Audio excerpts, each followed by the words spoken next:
Bonjour à tous, c'est Jean-Luc Haut sur sa chaîne YouTube. Aujourd'hui, nous allons parler de la Chine qui lance une nouvelle classe de frégates. La frégate Luohe, qui est première unité chinoise de type 055B. Alors, construit par le chantier Undong Chonghua de Shanghai, qui appartient au géant public de la construction navale China State Shipbuilding Corporation, CSSC, ce bâtiment reste assez discret sur ses caractéristiques techniques, qui n'ont pas encore été officiellement annoncées.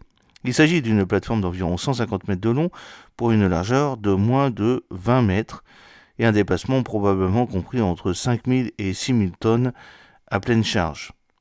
Ces équipements comprennent notamment 4 lanceurs verticaux octuples, soit 32 cellules, un système surface air mobile HQ-10, version chinoise du RAM, 2 rampes quadruples pour missiles anti-navires, une tourelle de 100 mm, un canon multitube de 30 mm et de l'artillerie légère.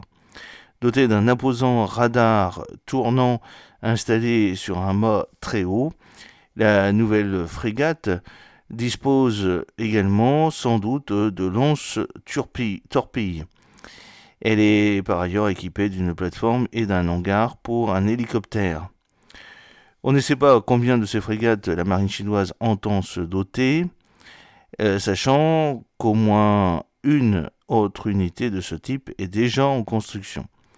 Le type 054B, aussi appelé Shanghai 3, suit les 40 frégates de type 054A, 134 mètres, 3900 tonnes à pleine charge, mises en service par la Chine entre 2008 et 2022. La construction de 10 autres était envisagée, mais la marine a, semble-t-il, préféré passer à une nouvelle version beaucoup plus grande et évoluée. Pendant ce temps, la production des grands destroyers lance-missiles chinois de type 055 se poursuit.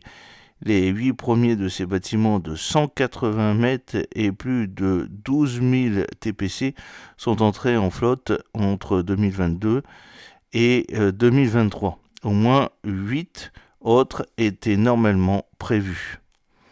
Ces nouveaux bâtiments s'ajoutent aux 6 destroyers de type 052C, 155 mètres, 7000 TPC mis en service entre 2005 et 2015 qui ont été suivis par les 25 unités de type 052D, 156 à 161 mètres, plus de 7500 TPC livrés entre 2014 et 2022. On ne sait pas si d'autres ont été construits depuis.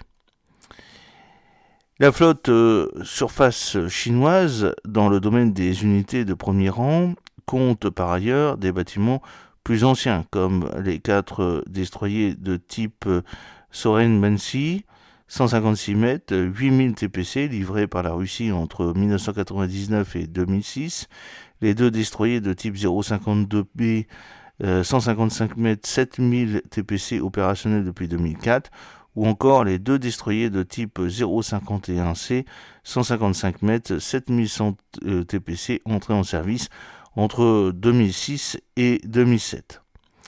Vous avez aussi le porte-avions chinois, le Shanghai, et puis il y a évidemment le grand plan de Pékin pour le développement des capacités aéronavales, aéromobiles et amphibies de premier plan, alors que le Liaoning type 001 304 mètres 65 000 TPC et le Shandong type 002 315 mètres 70 000 TPC sont entrés en service en 2012 et 2019. Le troisième porte-avions chinois et premier doté de catapultes, le Fujian de type 003 316 mètres, plus de 80 000 TPC, est entré en essai. Et vous avez aussi le porte-hélicoptère d'assaut chinois de type 075, 3 porte-hélicoptères d'assaut de type 075, 232 mètres, 35 000 TPC ont rejoint la flotte chinoise en 2021 et 2022, alors qu'une unité dérivée, la première du genre équipée d'une catapulte pour la mise en œuvre de drones de combat, a été mise à l'eau le 27 décembre 2024. Il s'agit du Sichuan, tête de série de type 076, 252 mètres et 40 000 TPC. Ces bâtiments viennent compléter les 8 grands transports de chalands de débarquement de type 071, 210 mètres, 17 500 TPC, livrés entre 2007 et 2020. J'espère que cette petite vidéo vous a plu. N'oubliez pas de cliquer sur le pouce pour la promouvoir, de vous abonner si ce n'est pas encore fait et de partager cette vidéo sur vos réseaux sociaux. A très bientôt, fidèlement, Jean-Luc O.